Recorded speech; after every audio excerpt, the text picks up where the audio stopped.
On this week's NFV SDN Reality Check, we speak with Lenovo Networking to discuss the importance of open source platforms for continued NFV and SDN deployments.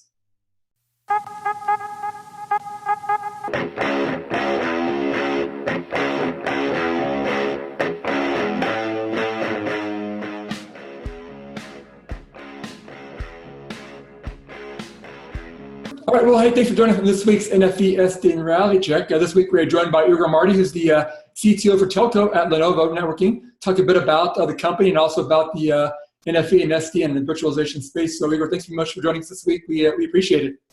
Thanks to invite me. It was a pleasure. Very good. Well, maybe start off with, for those who don't know much about Lenovo Networking, maybe a little background on the company, kind of how you fit into the bigger Lenovo, and also, I guess, how you guys participate in the telecom and networking space. Yeah, so to be simple at the beginning, Lenovo it's based on three pillars. So it's more one and all. It's laptop, PC, tablet. So it's all Lenovo, let's say, PCD. Then we have a pillar coming from the acquisition of IBM Systemix. It's a data center group. And the third pillar is coming from the Motor acquisition. It's all around smartphone and all the capability we have on the radio and so on. So that's to give you all the perspective of Lenovo. So we have now a big enterprise company addressing all the IT market for the customer. And it's due to these new capabilities that we think we thought about addressing the telco market, because they are in a big evolution on the radio, moving to 5G for 2020 for the next geo. So actually the geo are in Brazil, the next one are in Tokyo, in Japan. So it's a real focus for to be there. And so we have the capability on this area, on this space. We have the capability on the tablet, so to address maybe edge devices for IoT or for consumer devices. And then we have all the capability for the back office. So our goal is really to go to this market and to have the same journey as them and to work with them as a partner. Very good. And obviously, for the telecom space and the mobile space, you guys have your hands in almost everything. I mean, from smartphones to networking, 5G, IoT, you guys are pretty well involved there, it sounds like. Yeah, we have the skill for everything. That's good. Yeah, very good. Well, maybe I know for this conversation here, we wanted to focus a bit on the virtualization and network side of things. And I know you guys recently joined the OPNFV Foundation, and I guess some work in the NFV space. I guess what's your general view of kind of the development and the deployment pace that's kind of ongoing in terms of NFV and virtualization for the telecom market? What are you seeing out there today? Okay, so maybe just to be more clear where we came from, what we are doing. So the networking pieces in Lenovo, when I say networking, it's more switches, networking functions inside Lenovo came from the acquisition of IBM Systemix. Inside the IBM Systemix, there was a business unit inside was IBM System Networking. We came from an acquisition from a startup whose name was Blade Network Technology. We came from a spin-off from Nortel. So I will do it another way. So we started in Nortel, then we did a spin-off, then we created a startup whose name was Blade Network Technology. Then IBM bought us in 2010. Then Lenovo bought the Systemix partner we were in this deal. So just to give you this feedback, we are in the networking world from a long time. Mm-hmm. So we started more in 2003. So that's been more than 13 years. Same company but different names. And that means we already been virtualization or NFV, even if the name was not NFV before, in this area from a long time. So just to give you a perspective, when we were in BNT timeframe, we were the first to have the idea to have a profile following the VM when we do some vMotion. It was a VM ready time, and we don't spoke about chaining or virtualization or whatever at this time. Then in IBM system networking timeframe, we created OpenDaylight. We were the members of creating OpenDaylight. We are always members of OpenDaylight or ONF. Mm-hmm. So we have already all these pieces. So our focus at this time, and is always the case, it's really data center. When I say data center, it has been spine leaf topology. So we were the first provider of rack spine leaf topology ideas with OpenFlow, with VXLAN capabilities, and so on. So we have all these pieces we can help on data center for the virtualization. And and at this time I was CTO for SDN NFV, so that's mean we are already in this area. And then with this acquisition of Lenovo and the broader perimeter we can do with 5G to Moto, with all I said at the beginning of the presentation, then that means we can address all the telco spectrum, because like you know that it's moving from physical black box hardware to some networking function virtualization, so software on containers, on VMs running on x86 servers, and it's really where we are. That's roughly the idea, to give you the spectrum of where we come from. So for a lot of people, we are looking like newbies, but we're not newbies. Okay, that's the main idea. Yeah, so obviously you guys have been around quite a long time and seen a lot of this evolution going on. So yeah, I guess where do you see that market today as it's kind of evolved from the hardware-based world to that software-based world today? I think it's due to the new business for the telco. Let's say speaking first for the telco, they have really look like deadline, something like 2020, 5G, new generation radio, new capability from the networking perspective itself. I mean, the capability of the bandwidth, of the latency, and so on, and also the explosion of all the smartphone, all the connected devices, all the IoT or industry IoT. And that means they are really in front of like something to jump, like a wall. So they need to climb it, and they need to do something. They have like really a deadline. So they are really under pressure. So to grab this seat, to grab this flexibility, and to have like less expense, right? A reduction of cost. They need to change from private big black boxes, because as soon as they want something new, it's not agile, it's not flexible, they need to rebuild one. It could take 1 year, 2 years. It depends on the providers or the vendors, so it's like a nightmare. And so they say, no, nightmare means that it's complicated, right? The business is really evolving. Look at Pokemon Go. In 3, 4, 1 month, it's like busy. I'm pretty sure the telco has a huge of new servers, answering to the request for Niantic and so on. So that's the idea. And so that's the idea to keep the clever stuff of the virtual or the virtuality or the virtual remote and radio access, and put that on software, and then use commodity or let's say a normal hardware. That's the idea. They will be able to provide on software demand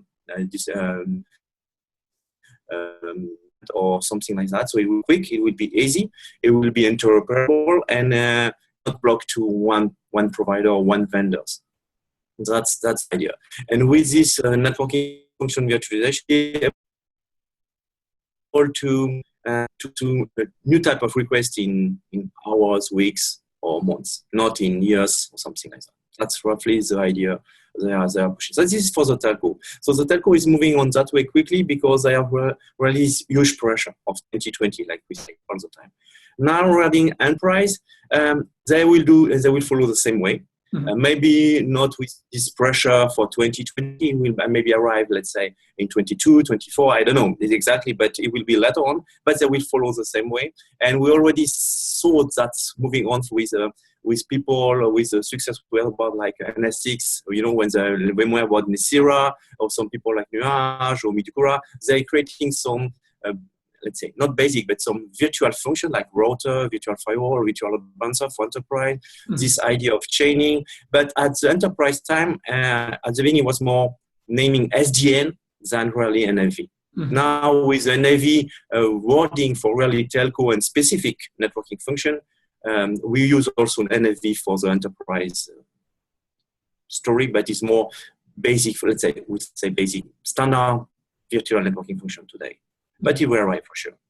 Yeah, that makes sense. And I was saying, and that timing part of all this, you know, the 2020 timeframe for 5G and this growth in IoT, it does seem like the need for virtualization is really becoming really important for telecom operators, because to really take advantage of what 5G is supposed to be, which is, you know, bringing together all these different technology and connectivity networks and operations, as well as trying to kind of work in the IoT space, which is going to be billions of connected devices. You really need to have that software, the automation behind the scenes to make all that work. Otherwise, these operators really can't support what's coming down the road. And the agility, like you said too, that's, again, it seems like software has become such a core to all of this. And the timing of it has been it seems pretty dramatic. I mean, obviously you guys have been working on it for a long time, but it seems like from a deployment point of view, it's still relatively new. And operators really need to get on board with this pretty rapidly just because of what's coming down the road. It seems like it's become such an important part of the whole process, really. Yeah, I completely agree. And I think they split the story and split the framework of the NFV in different pieces. So we have one big piece is the NFVI for networking function virtualization infrastructure. Mm-hmm. It would be the hardware and the virtualization layer, so software-defined storage, compute, and networking. And then on top, you will find another layer will be the VNF, with the VNF element management, lifetime, and so on. And on top of that, we'll find the MANO, all the management orchestration. So I think today the focus is really on NFVI because it will be, let's say, the table where we put everything in. So, and we see a lot of POC running. We also start to see some deployment on some NFVI with some specific user case VNF and capabilities. Mm-hmm. And I think the next step will be all this VNF coming and to be sure, depending on the new type of business coming in 2 years, 3 years, 4 years, it will be maybe new VNF. We don't know yet what will be. And the most and the last pillar will be MANO. Today we are in the telco space. We are more MANO developed by the telco customers themselves because it's really their management, the front end to the customer, to the consumer. But I think it will be also moving to a converged solution because they will not be afford to do everything. So what we are seeing today is really an NFVI first, then VNF, and depending on the user's case, and then the MANO. And we see that on all the events. They are going up on the framework. Makes sense. I guess how mature is this technology at this point enabled, I guess, in connection with handling what telecom operators need? Because there's always this issue with telecom carriers about their need for a certain service level agreements and quality levels and carrier grade and things like that. Do you think that at this point that those various, NFVI and VNFs and the MANO layer, I mean, are those developed to a quality at this point to handle, do you think, what operators need? Or do we still have maybe a bit of time, that still need some work on those before they can really be ready for a commercial type deployment? Yeah. So to answer to your question, like we are an hardware company, is exactly what we're asking in the past. Do you have NEBS V3 capabilities on your servers? That means for everything. So like we are moving from black box or from private box to software on x86, let's say commodity or standard servers, then that means all this resiliency, all this new capability of software, it's moving a little bit the question up to the layer.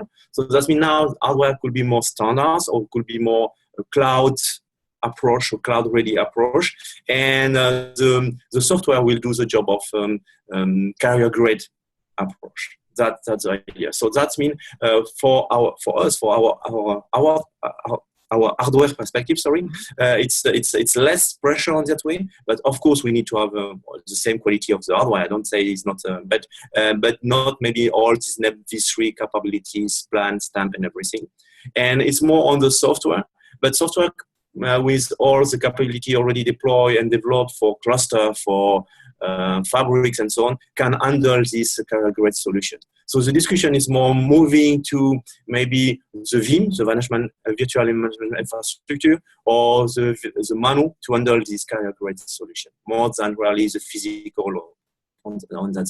So the key will be all this API and this communication between all the layers. Mm-hmm. So for example, when we're discussing with a lot of customers, they're thinking more about top-down. That means, for example, if you think, okay, I want to create a new services, I want to deploy new VNF, then I am on my MANO, and they will push everything going down, so that creating the VNF, deploying the VNF, having the hardware ready, and so on. But often they forget the bottom up, because if you have any issue on the networking in one place or anything, then you can bring up the information, and the MANO can move a VM, move a VNF, or do something.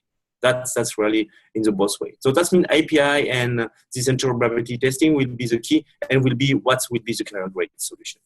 Interesting. Yeah, and obviously this brings into account too a lot of, I guess, cooperation between the various vendors out there, between the operators, obviously standards bodies as well. I know, obviously open source has been a big part of what's happened in terms of this move towards virtualization. A lot of companies are moving down that path of open source, using that as like a base layer of what they're doing. But I guess, are you seeing enough cooperation in terms of, obviously in the open source communities like OPNFV and things, there's a lot of good cooperation there. But are you seeing that cooperation filtering up as operators and as vendors develop their own platforms? Because it does seem like, the key to a lot of business models is, being able to have, somewhat something unique in the market, obviously. But when you start to do that, it brings into account, issues of interoperability. I guess, is the market working well together, do you think, in terms of the open source communities or just cooperation and making sure that that all these platforms, once they are deployed, can work, I guess, seamlessly between each other, which is what the operators are looking for?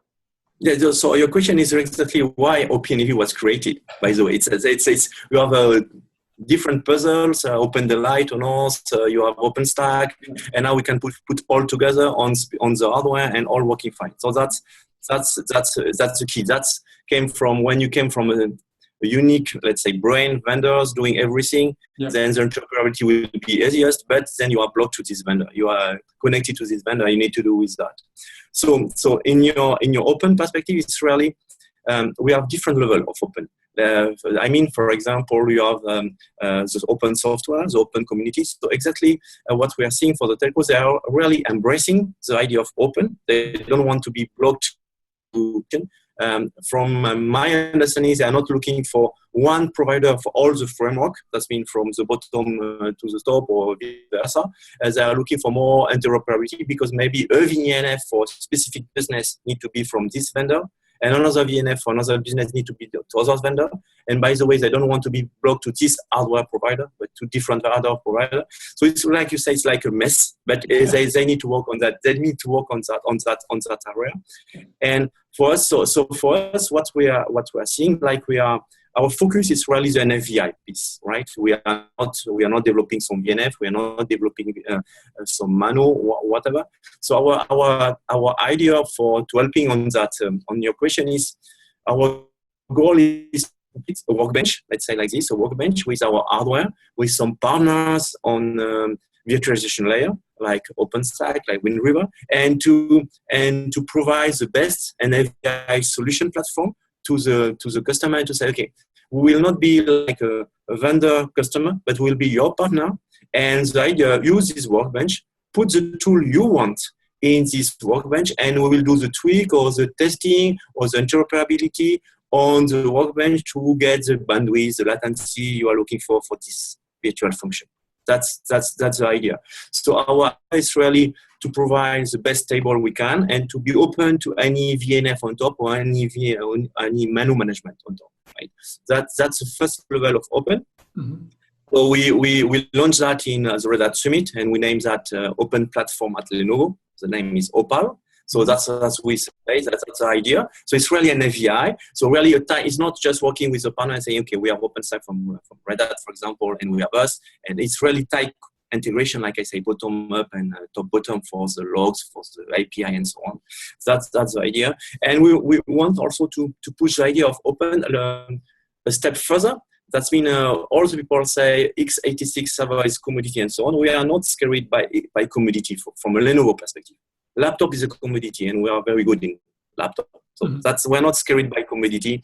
And our idea is really to push a step further because the telco customers are looking really from open hardware also, like OCP, for example, in the world, or like Scorpio in China.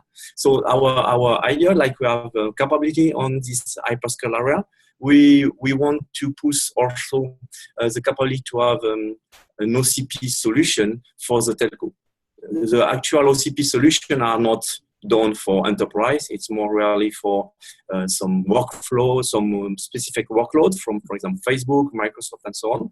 So the idea is to work with as a community with the telco and to grab all what they need So this part of NFV3, this part, and to design in open manner the hardware they will need for next year, for example, for the coming years, and then to be open all the frameworks. That means it will be open hardware, it will be open software, and it will be everything open. That's our view on the story, and it's what we are working on. It's for that also with this NFVI focus and the interoperability on open. We decided we are OCP Gold member, but we decided also to be Platinum OPNFV member because we think we need to have this tight communication and interoperability between all this software and hardware in NFVI, and to really something strong, robust, and something like the telco can forget. They just more focus on VNF, business, what they are doing, their transition. And by the way, the hardware is there, the NFVI is there, and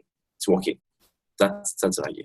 Makes sense. Okay. And I guess traditionally in the telecom space, when it came to the evolution of networks, it was always the vendor community that was driving a lot of the upgrades. I mean, 3G and 4G, LTE were a lot of vendor-driven initiatives there. It seems like with this new move towards software into 5G, a lot of it is being driven by the carriers out there. Is that helpful, or is that just a different model for you guys? Or what's your view on carriers being more involved in this next, in this movement towards virtualization and towards 5G and IoT now? Yeah, I think it's helpful because we know exactly. In the past, you say we have idea, we define something, and we push in the market that we are better than X because we have this. We are better than Y because we have this. We are not so good than A, but we don't say because we have this, right?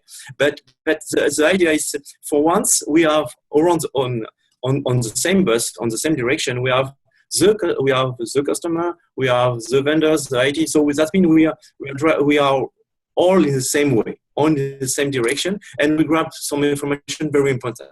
And that means it's more clear, it's more transparent. That means also the telco customer knows that we are not trying to push something just to get revenue, margin, or whatever. It's really for something going in the right direction and answering what they need, what requests need. We'll say, not the telco, but a long time ago, we say the business need to be adapted to the IT because IT was strong, was fixed, and so on. So sometimes they didn't be able to develop their business like they want. Now it's really the opposite. They have some business, the business will drive the IT. That's really the idea. No, I think it's a perfect time. Yeah, it's definitely different that way. That's for sure. Yeah. And I guess maybe one final question then for you. I guess as you look forward over the next 6 to 12 months, what is a big challenge that you see, or maybe a couple big challenges you see out there in the market, in connected to kind of this continued evolution? I mean, what are you seeing as being, for you at least, what's keeping you up late at night and making you work long weekends?